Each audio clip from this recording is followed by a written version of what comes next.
Glad you're with us on NFL Live. Lots of high-profile stories in San Francisco, and the biggest being that the 49ers and Brandon Aiyuk still have not come to a resolution after it was reported earlier this week that the 49ers were trying to work out a long-term contract with Aiyuk while also agreeing to parameters of a trade with the Steelers in the case they did decide to move him. Here's GM John Lynch from moments ago on where things stand.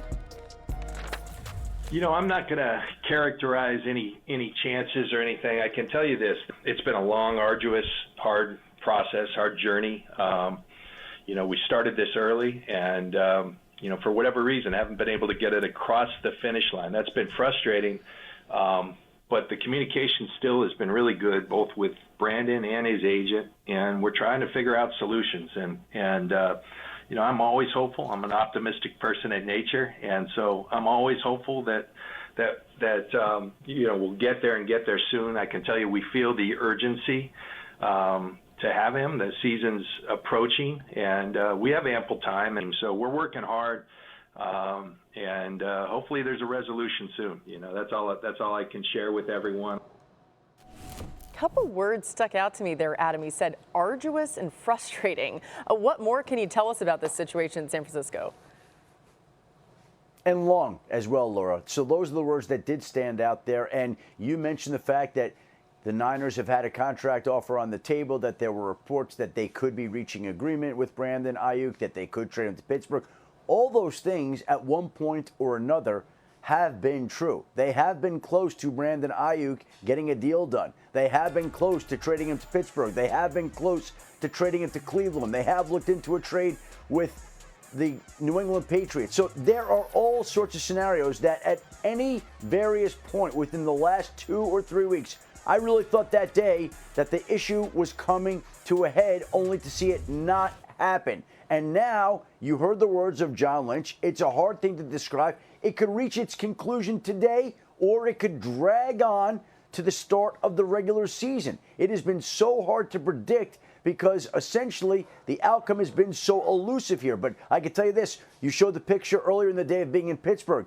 I must have been stopped a dozen times by Steelers fans saying, "Are you here to see Brandon Aiyuk?" And I said, "No, I don't have to be in Pittsburgh to see Brandon Aiyuk. If anything happens, we could do that wherever we are." But the fact of the matter is, every Steelers fan is waiting to see if that franchise trades for Brandon Aiyuk, which it hasn't currently done. Yeah, listen, they got like 5 minutes to do it and get it in before the end of NFL Live here.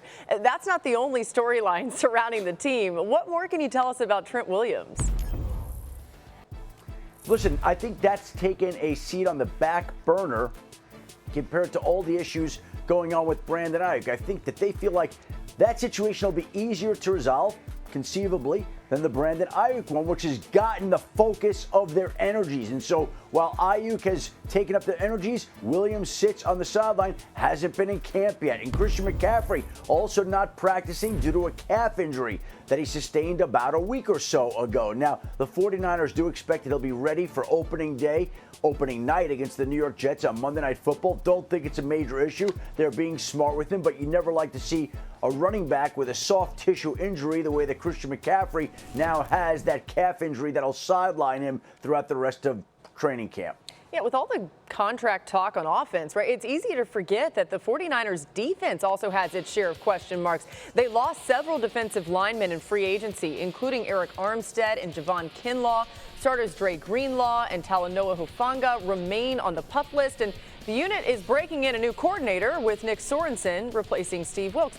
I mean, how concerned are you about all the changes on the defensive side of the ball for San Francisco?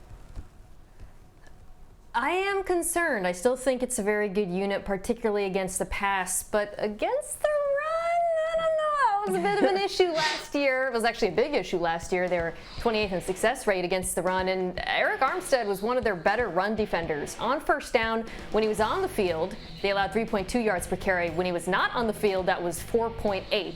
Now, you bring in Malik Collins, who I think could help on that front.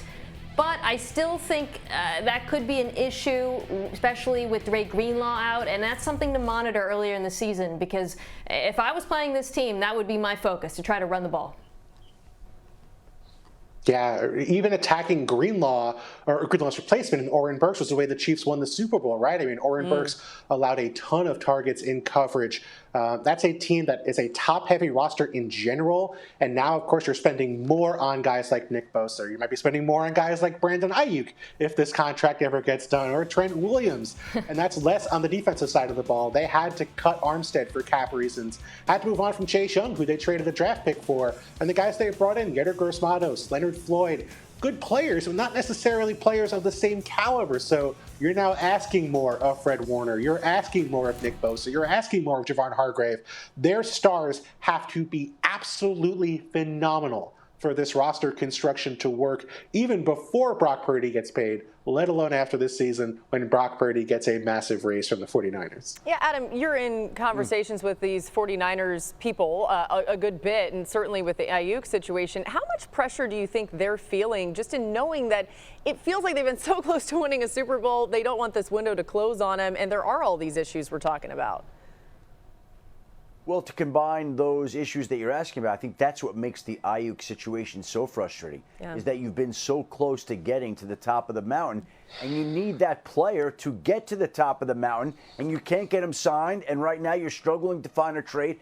And if they do trade him, you need a receiver to replace him, but there are limited options out there. And so that complicates the whole thing. If you're trying to take that next step and go where you haven't gone before, you need your best players. Brandon Aiyuk is one of their best players. So there's no way that this team can claim it will be better by trading Brandon Aiyuk this year unless there's a receiver out there they can get in return, which right now there hasn't been. Bears head coach Matt Eberflus announced that Caleb Williams and the starters will play tomorrow against the Bengals. Williams played 2 series in last week's game against the Bills, with both drives leading to field goals.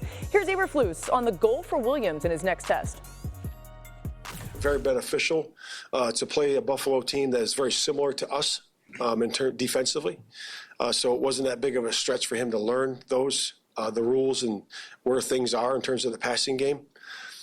Coverage contours are similar. He's going against a different structure here, so I think that just much of the same and improving and doing the basics of quarterbacking. And I think that he did that last week at a solid rate. There's a couple things with the footwork under center and those types of things where he's got to improve, and he's worked on those this week, but really much of the same and just a leveling up, as we go through these weeks. Bill, what are you hoping to see from Williams in his second preseason appearance?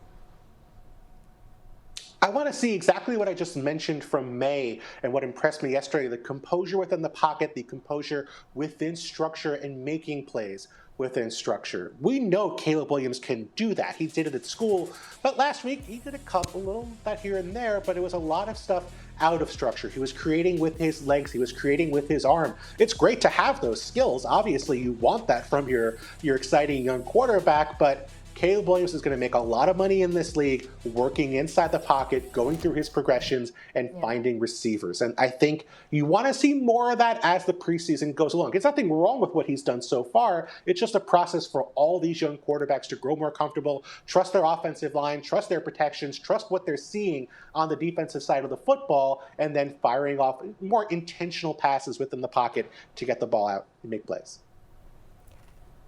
Yeah, along those same lines, I think I just want to see him play a little faster. Caleb Williams is probably always going to have a pretty long time to throw in the NFL because of his ability to extend plays. There will be plays that last more than 4 seconds that pull that average up, and that's fine. That's where the magic happens with him. But, and Bill alluded to this, you want to see him play not just within structure. I thought he displayed that on the third down throw to DJ Moore, but also to play within structure quickly, to trust that his excellent wide receiver core will get open, to throw with anticipation. Those are all things he is totally capable of. When he did it at USC, it looked amazing. His arm talent, mechanics, everything, it's all there. It really is just a matter of repetition and will, because that ability to play on time is what's going to allow those magical plays to, be more of the cherry on top. And they've treated him like the starter from before they drafted him. They began indoctrinating him into the Chicago offense before they used the #1 overall selection. They've been leading up to this. They named him the starter early on. This is just the next step in the progression of Caleb Williams, where this organization is doing everything it can to surround him with talent, to support him, and to make sure that he turns out to be the quarterback the Bears think and believe they took with the #1 overall pick in April. Yeah, it's pretty cool, actually, with the Bengals being the opponent for the Bears. Joe Burrow knows Caleb Williams back to when he hosted him for a recruiting visit at LSU and actually was talking about how he expects Caleb to be a star in this league. Certainly takes one to know one. Let's check out the teams with the best chance to make the playoffs. ESPN Analytics ranks the Chiefs, Niners, and Lions in the top 3. All those teams made the conference championship. The 4th highest projection belongs to the Eagles, but Bill only ranked Philadelphia as the 9th most likely team to return to the playoffs in January. Bill, what worries you about the Eagles this year? It's this weird identity crisis they seem to be going through after that horrible losing streak to end the season last year. It feels like they've really changed what they want to value right now when you think of what they did during the offseason. They're a team that never would go out and spend on a running back. Well, they signed Saquon Barkley. A linebacker, they signed Devin White. Slot corner, they bring back Chauncey Gardner-Johnson on a big deal. Yes, they did make some moves elsewhere, but this is a team that has always been at their best built through the offensive line and the defensive line. And they really stopped investing all that much there.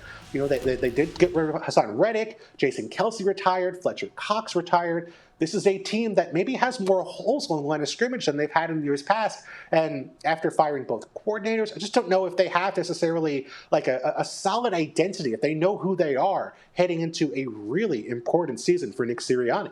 Yeah, you saw new offensive coordinator Kellen Moore in that shot with Jalen Hurts. Mina, are you higher on the Eagles, or do you agree with Bill that this may be a tough year in Philly? I have some concerns, and they echo Bill's, starting with the line of scrimmage, but I'll go to the other side of the ball. We think of this Eagles defensive line from the Super Bowl. They're so deep, and it's been that way for several years. But suddenly, when you look at the depth chart, it's a little thin. I was really impressed by what I saw from Jalen Carter in year 1, but behind him, there's just not that much depth anymore on that defensive line. And then behind them at the linebacker position in the secondary, so many new faces. New defensive coordinator in Vic Fangio. And when I think back to why this defense struggled last year, it wasn't just the coaching. There was a lot of issues with personnel as well. So I want to see how it all comes together before I feel better about this team. I hear you. All right, Philly fans are mad at us now, but it's okay. Let's go to the Packers. They're another team hoping to make another playoff run. Bill thinks Green Bay has the 5th highest chance to return to the postseason. A big reason for that optimism is how that Packers offense closed last season. From Week 11 through the playoffs, the Packers had the 6th highest scoring offense, and Jordan Love led the league in total QBR. It's part of the reason why he got the big contract. Bill, what do you like about this Packers team? Well, it's not just Jordan Love, as good as he was last year, and he was phenomenal, of course. 18-1 touchdown to interception ratio from Week 11 onward. Best QBR in football, as you mentioned. But this entire team feels like it's entering its peak. The Packers were the youngest team in football last year on a snap-weighted age basis. The youngest receiving core we've seen for any offense since 1990. And remember, Jordan Love was doing this in the second half last year without his starting left tackle in David Bakhtiari, without, for most of the time, his top wide receiver in Christian Watson, and without his top tight end in Luke Musgrave. He gets Watson and Musgrave back this year. To me, this offense has a ceiling to be potentially the best in all of football. That's how well Jordan Love was playing, and that's how exciting all these young pieces are around their very highly paid young quarterback. Yeah, Mina, I know you really like the Packers too. Bill's talking about real high praise. How can they take the next step this season? Yeah, it really is about the defense, which has been dragging this team down for a few years. And many folks, myself included, have felt that different coaching could get more out of the talent on the roster. Now we will see, because you finally got a new defensive coordinator in Jeff Hafley.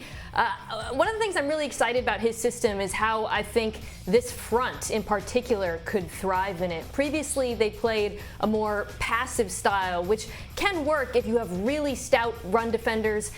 But I actually think this Packers defensive front is better suited to that 4-down attacking style with the edges aligned in that wide 9 alignment. And then behind them, Hafley plays a lot more single high.